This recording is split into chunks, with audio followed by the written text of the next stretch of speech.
Today, on the Florida Waterbirds informational sessions, we will be talking about white birds. Now, this isn't a question of anything political. It's just a general confusion, not bird, white birds. It's a general confusion when you're out in the Florida wetlands because there just tends to be a lot of birds that are completely absent of color, other than their vibrant, bright white feathers.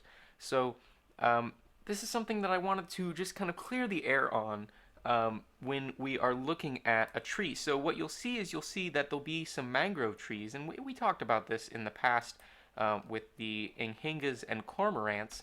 But basically, a very common scene is that we have these mangrove trees, and there will just be a ton of birds. So I'm gonna to differentiate from the background. I'm gonna pick a kind of light gray, but just imagine that they're actually pure white.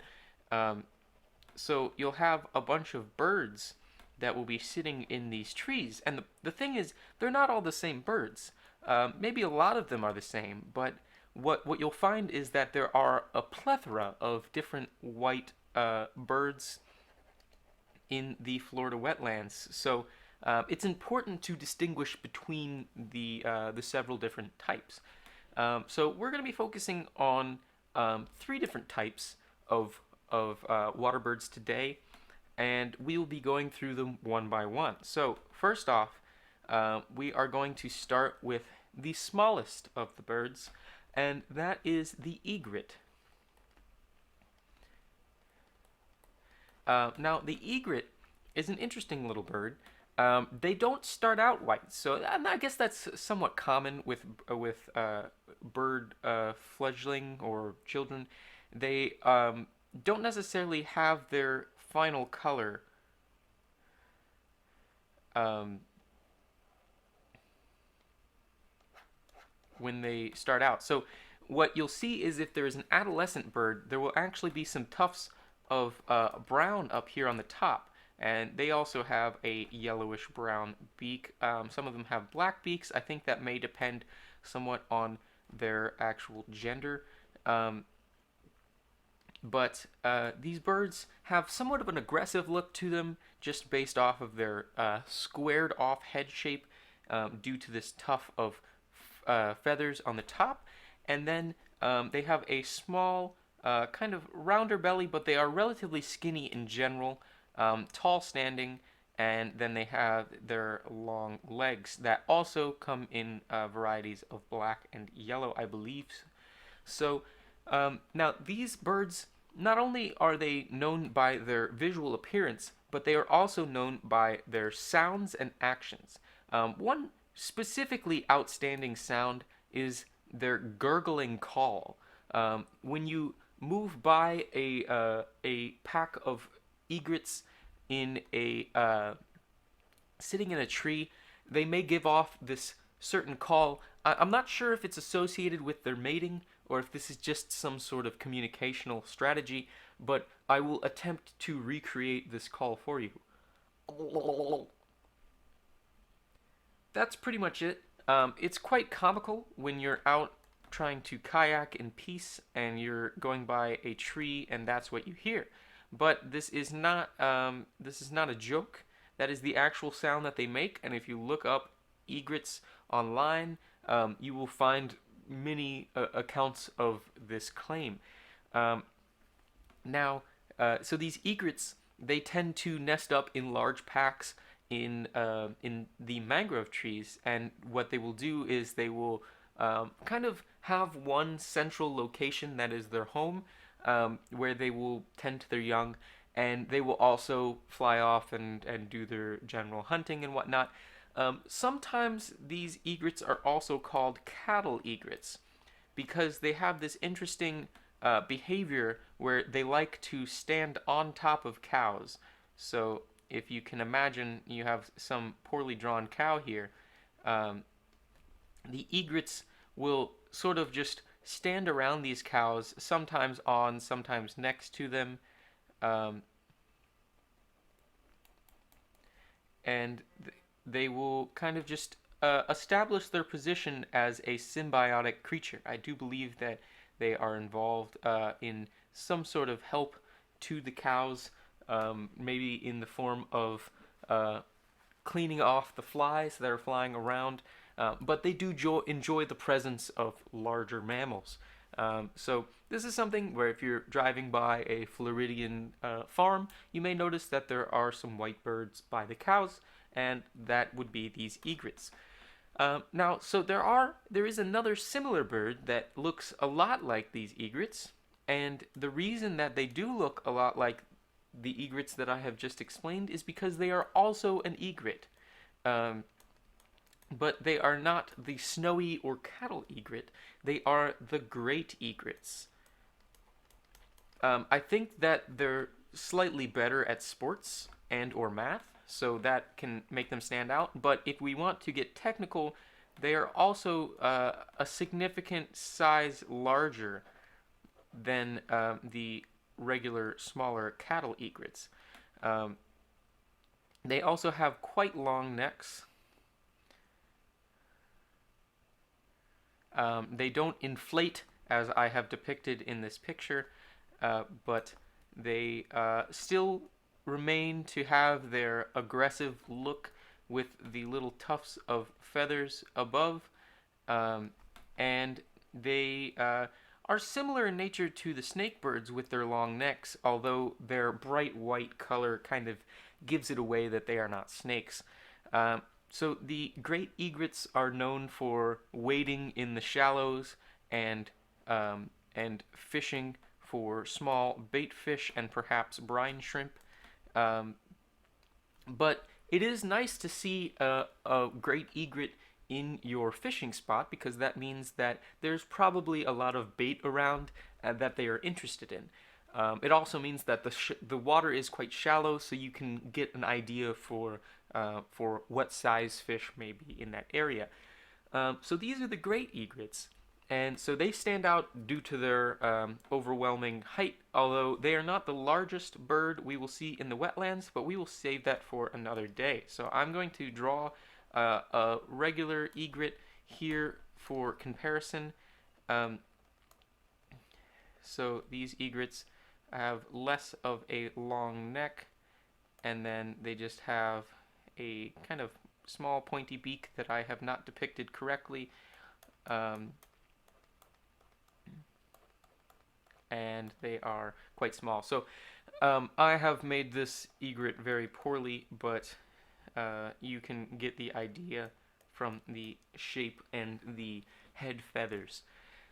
So we have one more bird to talk about today, and that is actually my favorite bird of all of the Florida water birds. So I'm going to clear the slate here, and we will get to the last bird.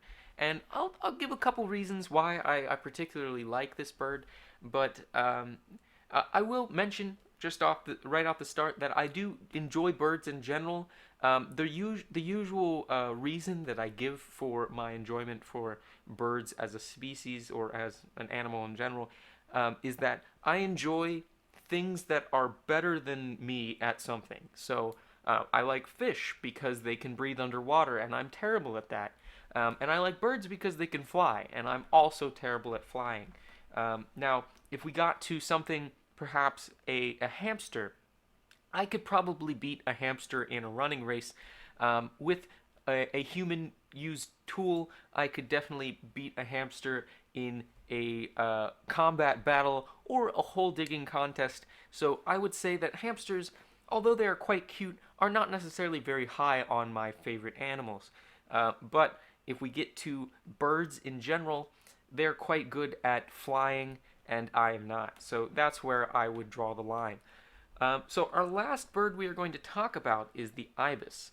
And so there is something that I am very disappointed in when it comes to the ibis, and that is actually its plural form, which is ibises. It seems like there's so much potential here for it to be perhaps ibi or perhaps ibis. But I guess ibises is still cool. So one thing that kind of denotes ibises is that their body is quite large compared to their head.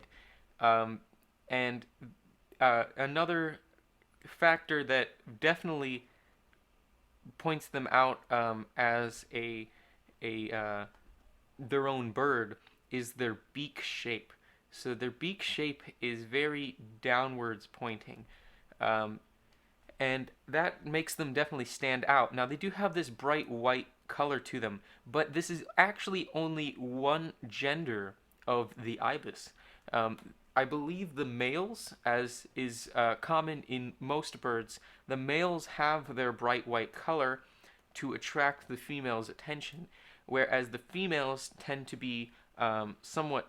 I believe they're somewhat smaller, but please call me out on that if I'm wrong. And they are a kind of murkier brown and gray combination.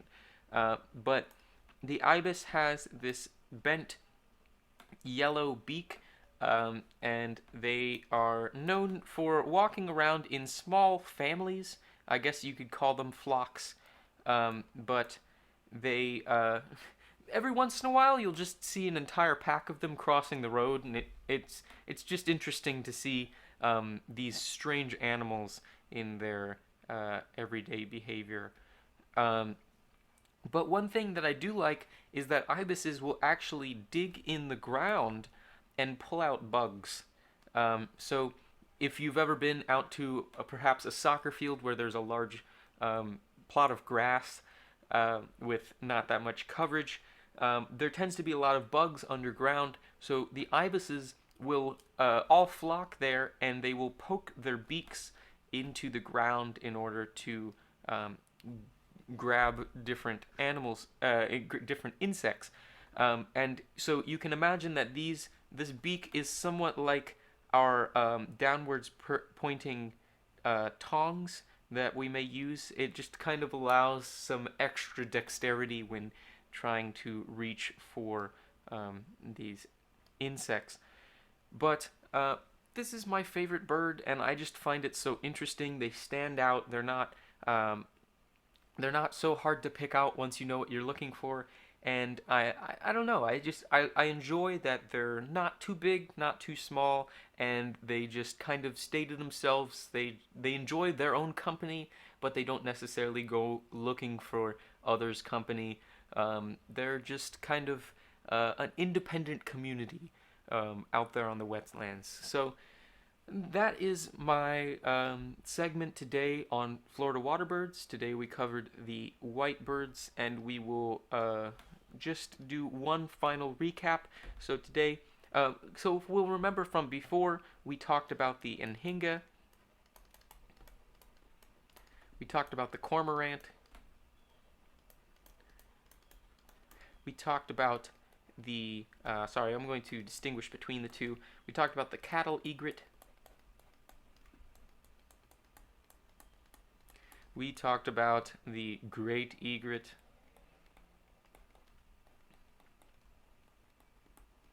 And we talked about the ibis. And I somewhat coincidentally have put them in alphabetical order, although cattle and cormorant are backwards. But if you're talking about egret, then these are in alphabetical order. So these are the birds we have talked about today. Now, there are a few more birds that I might want to talk about in the future, and that might be the herons, perhaps the cranes, and also the hawks. Now, I don't know too much about hawks, but I do know a decent bit about seahawks, so we may be talking about that in the future. But if there's a specific faction of avian water wetland creatures you want me to talk about, then please feel free to leave those in the comments, and I will be looking at that for consideration on future segments.